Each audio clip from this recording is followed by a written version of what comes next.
Welcome to The Art of Medicine, the program that explores the arts, business, and clinical aspects of the practice of medicine. I'm your host, Dr. Andrew Wilner. Today, I'm pleased to welcome Dr. David Weill, a transplant surgeon and former director of the Center for Advanced Lung Diseases and the Lung and Heart-Lung Transplant Program at Stanford University Medical Center. Dr. Weill is also the author of the new novel, All That Really Matters, and a previous book, a memoir called Exhale. And he just told me that he's working on a third. So I'm very excited to talk to him about his writing.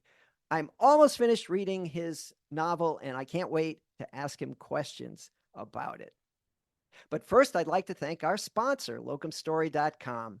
Maybe you're curious about locums and how it might fit into your career story. But do you know all the different reasons physicians choose locums and how it works for them? At locumstory.com, you can hear firsthand stories as diverse as physicians themselves. There's not one solution for everyone. The variety of opportunities might surprise you. Locum Story is an unbiased educational resource. It has tools that let you explore trends in your specialty and compare different locums agencies. There's even a simple quiz to see if locums is right for you. Do your own research at locumstory.com. It's easy. And now to my guest. Welcome, Dr. David Weill. Thank you for having me. Dr. Weill, I am thrilled that you're here. You know, I'm a writer myself. I have 4 books, but I do have an unpublished novel. But what I'd really like to have is a published one. And you've done that. So I'm really excited to ask you some kind of technical writing questions. And, it takes a lot of time to put this together and some thought and maybe some self-reveal that, you may have had second thoughts about. I'm not sure. So, but before we get into that, I just want, not everybody knows how you get to be a transplant surgeon. And then it's my understanding that, are you operating today? Are you still an active transplant surgeon in the OR, or is that kind of behind you and you've moved on? Yeah, let me clear up a common misperception. My patients actually had it too. I am not the surgeon. I am a transplant pulmonologist. I ran the program. Surgeons are certainly part of a team, but there were 60 people on the team. So I myself am not a surgeon. I'm a transplant pulmonologist. I can't tell you how many of my patients assumed I was the surgeon because they didn't see much of the surgeon. While they had a very important role, they were 6 hours doing the operation and then turn them back over to our team, and that was it. So they identified us as surgeons. So don't feel bad about thinking that I'm a surgeon. A lot of people Well, and of do. course, the main character in the novel is a transplant surgeon. So That's right. I want to, let's just jump right into that for a second. How much of that novel is autobiographical? Is it like Well, 5% or 50% or 95%? certainly less than half. There's certainly some overlaps and parallels with my career, but the character Joe Bosco is mostly based on combinations of people I worked with. I worked with a lot of surgeons. They were part of our transplant team, obviously. And these are interesting characters to say the least. And I think Joe Bosco was more some of the folks that I worked with than me, although yeah, he spent some time in New Orleans. I spent some time in New Orleans. He had a German father. I had a German father. But I think the character was mainly based on people that I worked with. Okay, well that's very, very helpful. What about his issues? I mean, he had some issues, right? And they seem Yeah. very personal. They seem very, very personal. At least, and by that I mean you did a great job in writing this story. I mean, as a writer, I was like, boy, I hope I can do that when I write a story and make it so convincing and natural. Yeah, this is the world I lived in. So, I didn't have trouble imagining it. I didn't have to imagine it. It's the world I was in. And so hopefully I was able to paint it in a way that folks felt like they were in that world too. But I think that the real life nature of it's fiction, of course, but you know what they say about fiction, it's a pack of lies that tells the truth. And I think that there's a lot of truth in this novel, but it's fictionalized. When I wrote my memoir and published 2021 called Exhale, obviously it was nonfiction. I was the main character and I had to stick to the facts. the writing of the novel allowed me to explore this world and some of the issues that are in this world, ethical and moral, but it allowed me to wander into places I really couldn't in the memoir. Oh, okay, that's very helpful. Now, another question, and one that I've been wrestling with personally, if I were to write a novel, or I think I'm old enough now I can write a memoir too, is it's David Weill, and it doesn't say MD. Yeah. How did you make that decision? That was very intentional. And believe it or not, the publisher and I talked about that for about an hour. My memoir obviously is David Weill, MD, because it's my life as a doctor.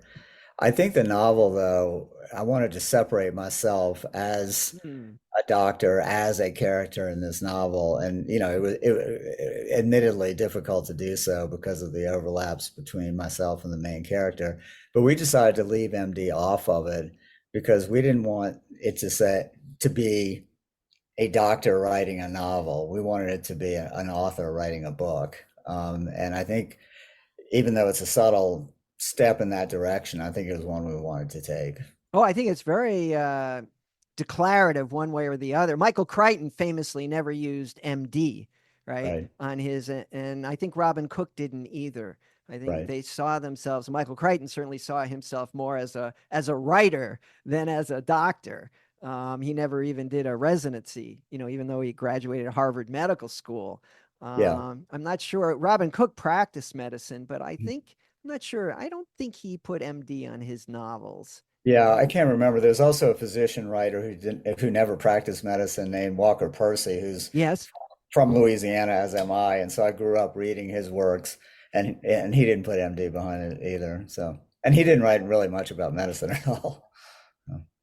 Okay. So why write this book at all? After I wrote the memoir, I felt like I had gotten about 75% of the world illustrated, the world that I lived in, a behind the scenes look at, high stakes medicine, which transplant certainly is. But I didn't feel like I got into all of it. And I couldn't really get into all of it because of the sensitivity of the issues, patient confidentiality, the institutions that I worked with probably wouldn't be thrilled with some of the things that I might say.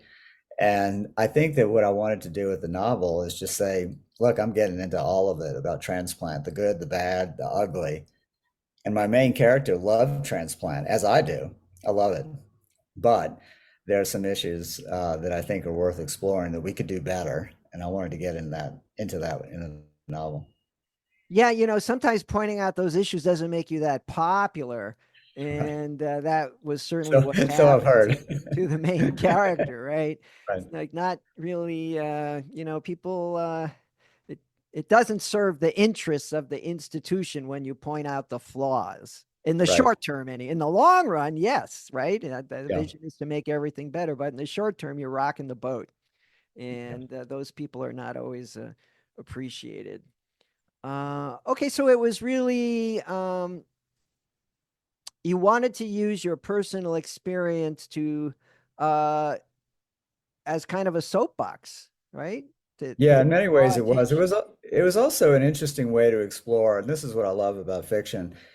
You imagine a character, and all you do all day long while you're writing it is say, what if he went right instead of left? Or what if he chose door number one instead of door number two? And I did this all day long with this character. He had a very steep rise in his career and then got himself into some trouble. And he had a lot of choices, a lot of decisions to make. And as an author, we're also making decisions for the character and trying to imagine what would happen if he picked door number one instead of door number two. I was really. Is it okay if we talk about a few little parts of it? Of Because course. I'm not gonna, I'm not gonna give away the ending actually because I don't know it because I've still got about another 30, 40 pages to go. But it seems to be going in a pleasant direction anyway. In the middle, I was a bit concerned, but there's a few bit characters that are very, very interesting. Um, the main character has no love for hospital administrators, which uh, is not a surprise. But then when he is in rehab, he meets this Allie. Mm. I thought that was very, very interesting to me because why was that character there? and also it gave some depth, I think, to the main character, who up until then is pretty self-serving, and he really begins to be, well, I think he's naturally compassionate, but it's really been buried under his ambition, is the way I would put it. And his compassion is kind of rising to the surface once he kind of gets out of the maelstrom of the 25-hour day that he typically works. So how did Allie get involved? Allie had a lot of different purposes, I think, in this story. One, I think that she reminded Joe, and she reminded me also, of a lot of young women that I treated with chronic diseases. She had a chronic disease as well, but it was a mental health disease. And I think I wanted to teach Joe with that character, teach him what really matters, to use that phrase, but also to educate him about what could happen, what was possible if he made the wrong turn. And I think that she grounded him in a way in the rehab experience, because his character was somebody that might think that rehab's ridiculous or blow it off or go through the motions and not really take it seriously. I think she helped him understand that he was in the right place at the right time. Because I found her character very, very interesting. Um, Also, the whole hospital, I'm still active in practice. I'm an associate professor at the University of Tennessee here in Memphis, and I deal with residents and hospital administrators. And we did have actually and we do have a transplant program at a neighboring hospital that has also had its share of news stories. Although I'm Yeah. not personally involved with that. That's the other, that's across the street. It might as well be 100 miles away. Right. I'm in a different circle, but certainly it all comes across as very there's a verisimilitude, right? That's the fancy Yeah. writer's word. It seems Yeah. very, very true to life.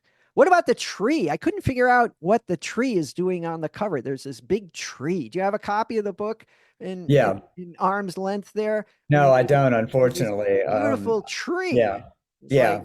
what's with the tree? I know it's an interesting question, and again, I find all of this publishing stuff fascinating, because picking the cover for a nonfiction book versus a fiction one's very different. Anybody that sees my memoir will understand that cover immediately. Apparently, in fiction, it doesn't necessarily, the cover, have to relate to the story so much as it does have to catch somebody's eye and be beautiful. I think the cover Ah. is beautiful, and I do think it catches somebody's eye because of the red kind of tree, but it doesn't necessarily relate to any themes in the story. And I asked my publisher about that quite a bit, and the folks there kept on saying doesn't have to in fiction. So Well, that's fascinating because I was like, well, I haven't hit the ending yet, so maybe there's going to be some symbolism that pops out. But yeah, it's kind of a relief for me because there's the tree of life, I guess, is sort of a universal thing, and that seemed to fit in. But beyond that, all right, so that helps. Um, so transplant and is one of those things that I'm not sure everyone realized, but a lot of medicine is, you have clinic all day, and I see patients at the hospital. Of course, we cover at night. But in transplant, you really have a 24-hour day because when those organs are available, it doesn't matter if it's 8 a.m. or 2 a.m., it's time to go. And everybody's got to show up and be at their best and do it. And if you're a human being, that's very demanding, right? If you really, it's very hard to have another life. And of course, your main character is thoracic surgeon. They're famous for that. When I did my sub internship in surgery in medical school, the our guy was this Dr. McEnany, and Dr. McEnany was twice divorced, thoracic surgeon, real no nonsense character. And you would call him from the emergency room and say, Dr. McEnany, I think I got this guy here. I think he's got a surgical, abdomen. It might be his aorta. And like 15 minutes later, it didn't matter what time of night it was, 2 a.m., Dr. McEnany would show up with a tie and a sport coat, and he'd be in the emergency room like this was the best possible thing that could ever happen, would be, a potential surgical case. That's kind of what he lived for. And, but, it makes family life kind of challenging. So did you have that? was that part of your life, that family life was difficult because of you weren't the surgeon, but you're part of the team. I'm sure the team has to show up and make Yep. sure everything works. And Yeah, I very much led a cardiothoracic surgical life without being a surgeon. They were my partners, and I was head of the program, and I had to work like they did for a lot of reasons. Number one, there was a lot of work to do, but number two, the commitment they were making had to be the same commitment that I was making, and that was important to me. And to your point, though, the reason I stepped away after 20 years of doing this kind of work was not only the physical toll, but the emotional toll as well. And so my family and I made a decision as my daughters were growing up that I was going to step away and start my second chapter. can I ask, how old were your children at that time? Yeah, one was going into middle school, so sixth grade, and one was going into high school. I have two daughters, and I missed a lot of soccer games when they were very young, and I thought that this was an inflection point as they were really noticing my absence. As they got Right, older. starting to have lives of their own. Yes, very much so. And the burden fell on my wife a lot during that period. I was in the hospital, and I, even when I started doing this kind of work, I thought it had a shelf life to it. I didn't think I would do it till, age 65 and you get a gold watch and a going away party. I just didn't see that for me. I thought I was going to do it for a period of time and then stop.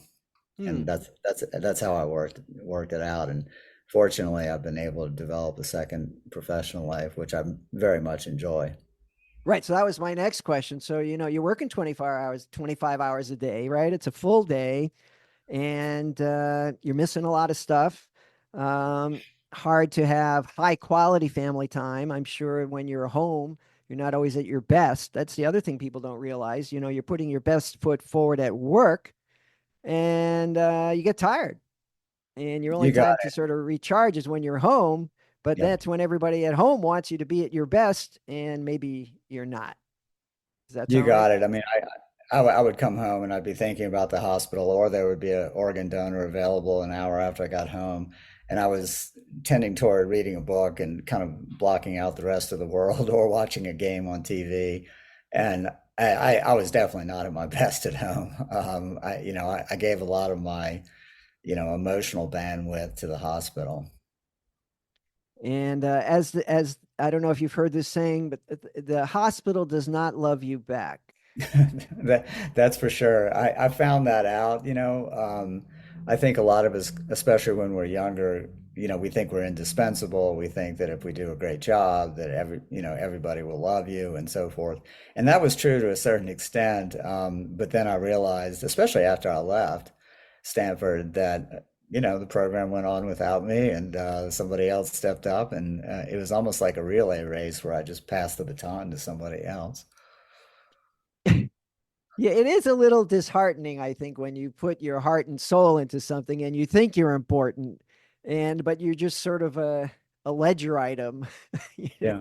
Yeah. I mean, a friend, director of pulmonary, yeah. you know. Yeah. I mean, a close friend of mine said it the best about, especially about transplant programs, but I think it could apply to anything. He said there's certain defined civilizations that you go through with these programs, and you just, after I left, they created a new civilization. Many of the nurses left, some of Hmm. the surgeons actually left, and they created a kind of a new civilization. They have and that's the way it is. But you're right. I mean, you look at yourself as, wow, they can't do this without me, but they certainly can and do. Yes, I wonder about that at least once a week.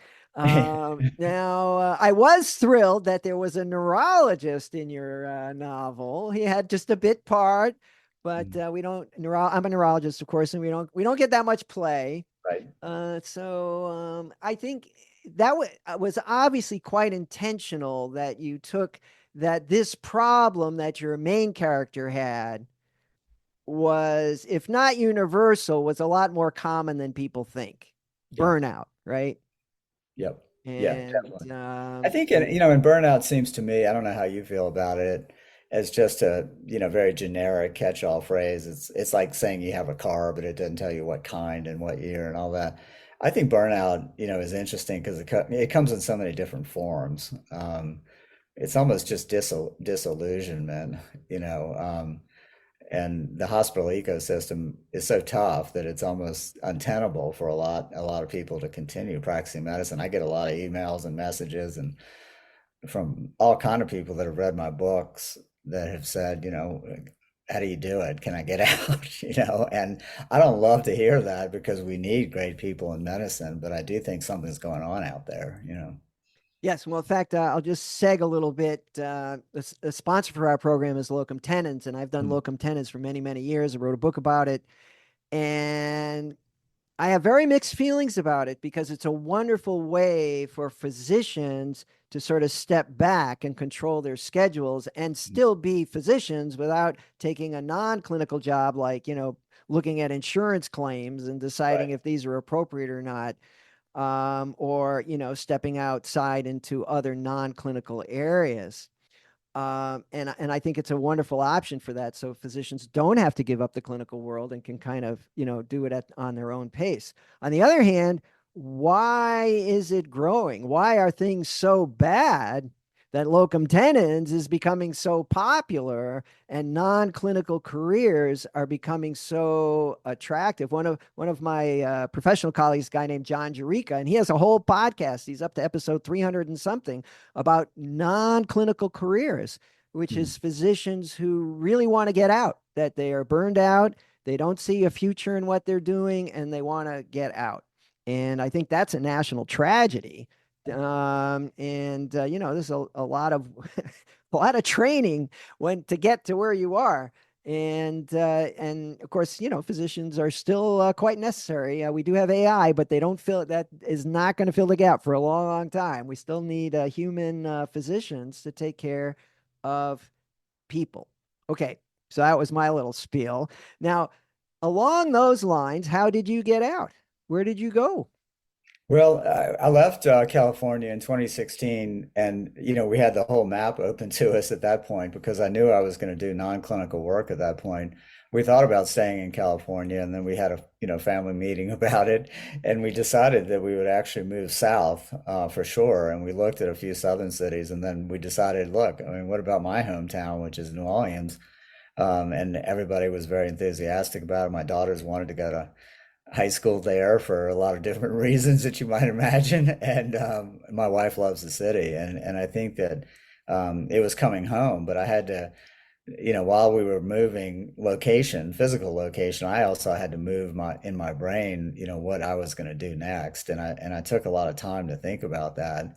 And I literally got out a yellow pad and said, you know, stuff I like and I'm good at over here, stuff I am good at but don't like over here, and stuff I'm not good at and don't like, that's not going to happen. I'm going to stop doing anything like that. And I felt like the things that I am pretty good at is building transplant programs and fixing ones that aren't doing very well. And so I have a group of people now, and our job is to go in there and help programs that are underperforming, or a hospital wants to start a new program, and we go in there and help them out. And it's been very rewarding. Good for you. That sounds innovative. And I like your categorization. I was just writing that down because I think the buzzword for me anyway of 2024 is intentionality. Mhm. That I mean, we're all so busy doing stuff that gets thrown at us that sometimes you have to step back and say, well, what is it that I really want to be doing? And I want to be intentional about, whether it's Right, spending more time with your family or reading more journal articles or right, changing how your clinic runs, but kind of taking the baton there and saying, okay, I'm going to be in charge of this problem for a while and make some decisions. um, I think intentionality helps in the burnout, which is sort of helplessness, is a big part of that. I think being burned out, it's like, well, nobody listens to me. So how often, after you stopped, I got my phone here in my hand. How often did you? How long did it take before you stopped looking at your phone?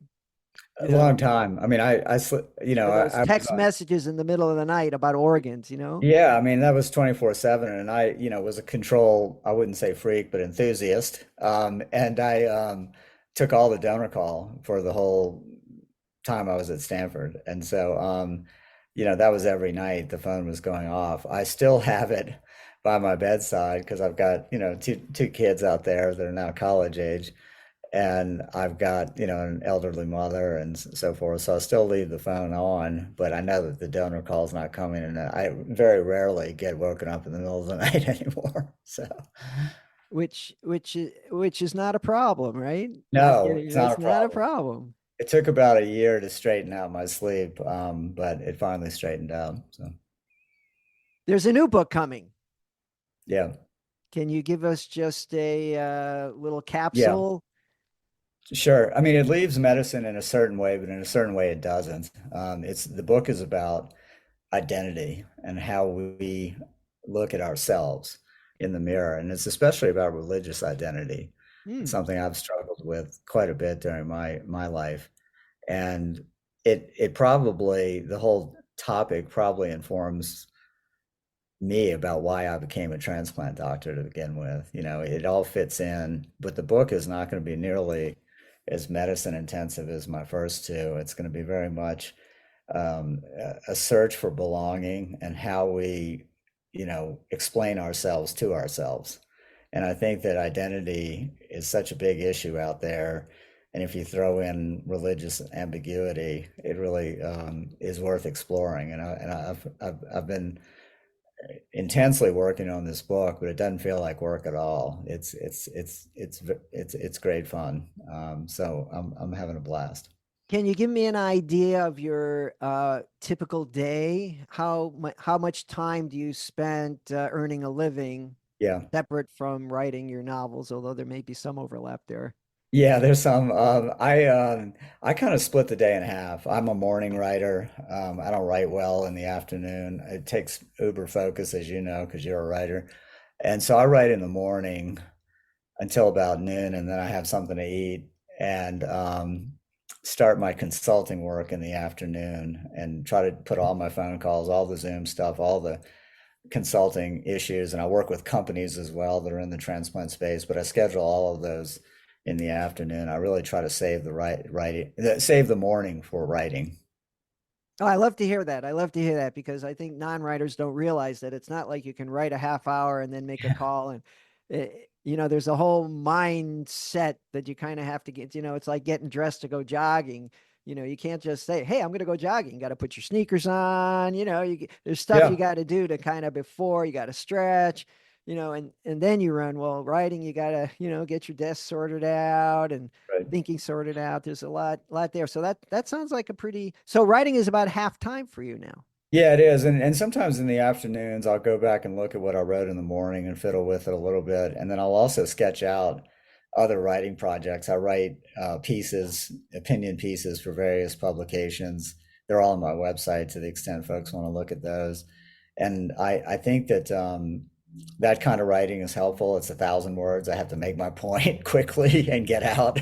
I think it's good exercise for me. And sometimes in the afternoons, I sketch out potential other book projects and try to think about what might be next, which is fun, I think.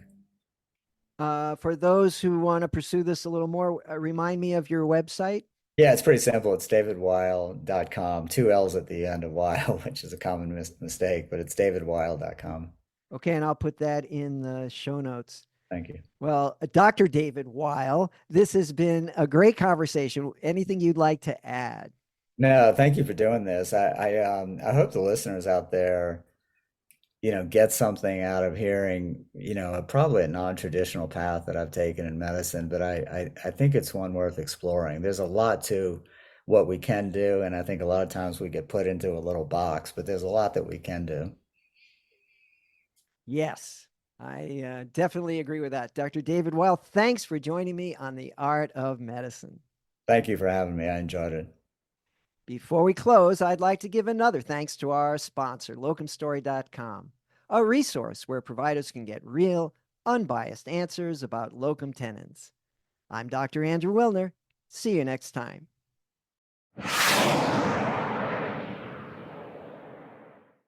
This program is hosted, edited, and produced by Andrew Wilner, MD, FACP, FAAN. Guests receive no financial compensation for their appearance on The Art of Medicine.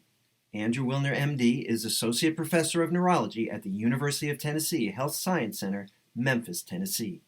Views, thoughts, and opinions expressed on this program belong solely to Dr. Willner and his guests and not necessarily to their employers, organizations, or other group or individual.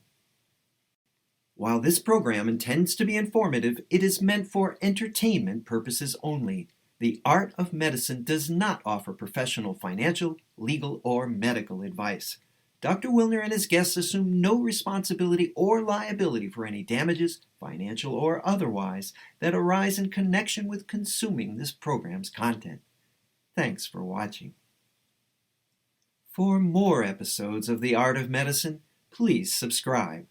www.andrewwillner.com